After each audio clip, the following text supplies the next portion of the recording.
एक बार एक निपट कंजूस सेठ था। वह एक दमड़ी भी किसी को देने को तैयार नहीं होता। यहां तक कि वह अपनी सांसें भी सोच समझ कर लेता है। उसका अपनी सांसों को नियंत्रण करने का बड़ा अनुभव होता है।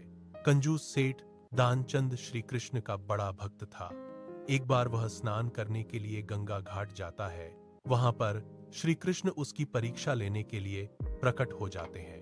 जब वह गंगा जी में डुबकी लगाने के लिए अंदर जाता है तो एकदम श्री कृष्ण जी उसके सामने एक पंडित के रूप लेकर प्रकट हो जाते हैं और कहते हैं, यजमान, मुझे कुछ दक्षिणा दे दो। कंजूस सेठ दानचंद कहता है कि श्रीमान, मेरे पास कोई पैसा नहीं है।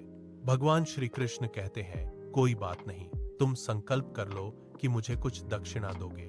वह सोचता है, चलो ठीक है, और वह पंडित को एक आना देने का निश्चय करता है और सोचता है कि पंडित को कौन सा मेरा घर पता है। मैंने तो यही संकल्प किया है, जब वह अगली बार मेरे सामने आएगा तो मैं उसे एक आने दे दूंगा। वह गंगा घाट से स्नान करके अपने घर पहुंच जाता है और जाकर विश्राम करने के लिए लेट जाता है और सो जाता है। इतनी देर में दरवाजे पर कोई आहट होती है।